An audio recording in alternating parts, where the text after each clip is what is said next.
I just couldn't resist. This is how I look after I've taken a nap. Like this hairstyle? I brought the comb in with me. But when I raised up off the couch and looked in my video portion of my iPad, it scared me.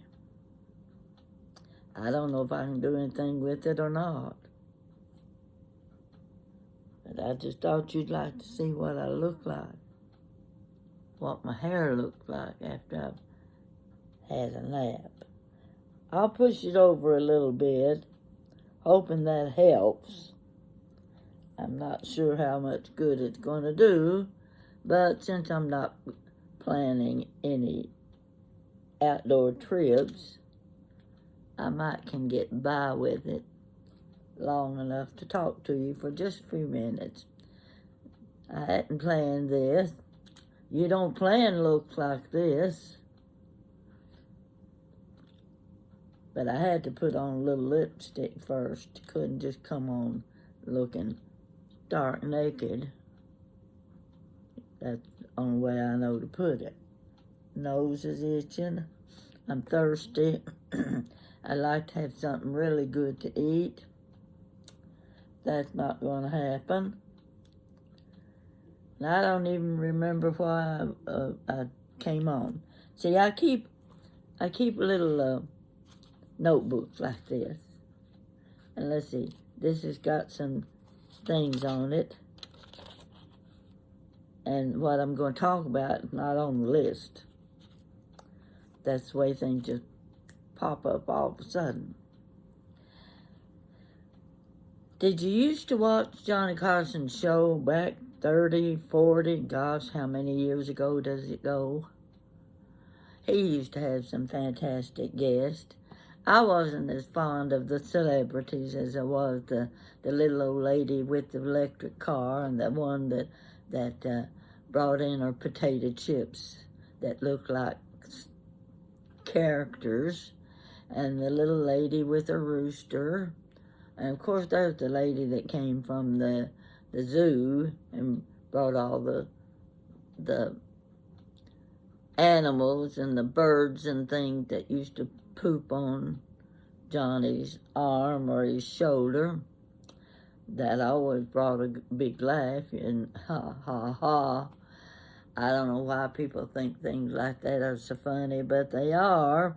Especially, I've had a few situations like that. I was on a tour of homes once, years ago. Pretty day like today. And I was wearing barefoot sandals and walking up to the door of one of these beautiful old historic homes. And I felt something. I looked down and a bird had pooped between my big toe and the next toe. That ain't no fun, I'll tell you. But it brings a laugh. That I can assure you. It'll bring a laugh every time, no matter where you are or who you're with. But I got to thinking about some of the guests that Johnny had on his show, and I may have told you this before, but if I have, you can either listen to it again or you can shut me up. Okay. One of his guests on occasion would be David Horowitz. Hadn't seen him in years. Wondered whatever happened to him, so I looked it up. David Horowitz was 3 years younger than I. And I don't know why his name came to mind, but I looked. He passed away in April of this year. He was a really interesting guest because he told you things that you didn't already know. And they were just little bits and pieces of gee, who would have thought that? And how did you know that? Well, I remember one of his shows, he's telling about all the grants people can get. Now, I used to work for KET, that Kentucky Educational Television, and one of the ladies that I worked with, she was brilliant.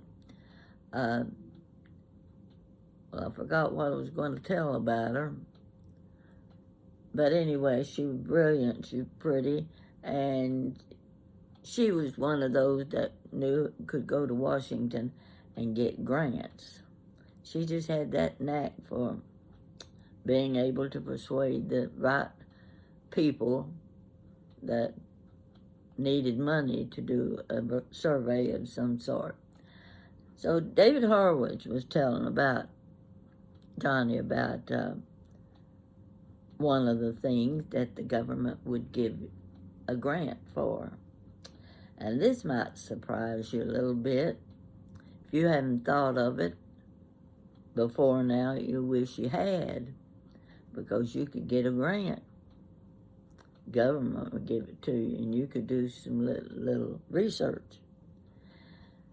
This grant was for $25,000, and the study was going to be why a tricycle turns over when it goes around a corner.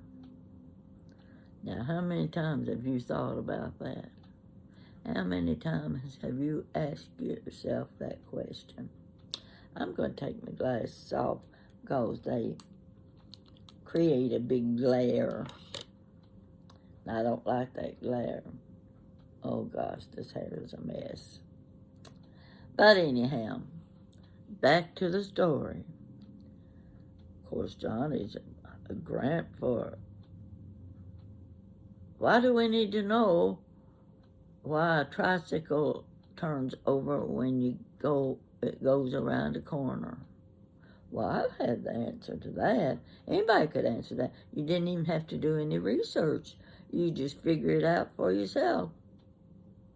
The kid riding that tricycle was pedaling too fast. That's all you need to know. He went around that corner and that tricycle turned over. $25,000. Think about that, folks. Makes you wonder what other kind of grants you could get. Yep, that was a pretty good one. And the other one I liked, and it's funny to this day, when we're out in a restaurant and someone orders soup, I'm always anxious to see if they order a bowl of soup or a cup of soup. What's the difference? Oh, there's a difference. First of all, the difference in price just stands to reason. A bowl of soup is going to cost you more than a cup of soup. You just got that little cup, I should have had a cup to show you what a cup of soup and a bowl of soup would be like. He demonstrated for Johnny. He said, I'll show you. He had the water, I suppose, and he measured out, poured the water into the bowl. This is what you would get with a bowl of soup. The average size bowl, and he took that bowl of soup, and first of all, your bowl of soup is going to cost you about $1 more than the cup of soup. Keep that in mind. That's why most people take in consideration how much soup they want. Do I want a full bowl of soup, or do I want just a little cup of soup? So David takes a pitcher of water, pours it into the bowl, a little inch from the top. Then he takes the bowl of water and pours it into the cup. It's about half inch from the top. You had the same amount of soup in a bowl as you had in a cup, but you were paying an extra $1 for the bowl of soup. Now, the next time you go out to eat and you decide, oh, I think I'll try the soup, find out first how big that bowl of soup is, and then order a cup. Now, I thought that was really something to remember. We should all keep that in mind. How much research it took to figure the difference between a bowl of soup and a cup of soup. That's for your information. And I never forgot that one. I don't usually order soup anyway. Doesn't really matter. But I'm giving you this information so that I can save you $1 when you go out to eat. So, that's my point for the day. I hope it will mean something to you. Come on, just like a rooster's tail. That's just exactly what my hair looks like. A rooster's tail. I don't look at the back of it. Just let it go. That's it for today, folks. Hope you enjoyed it.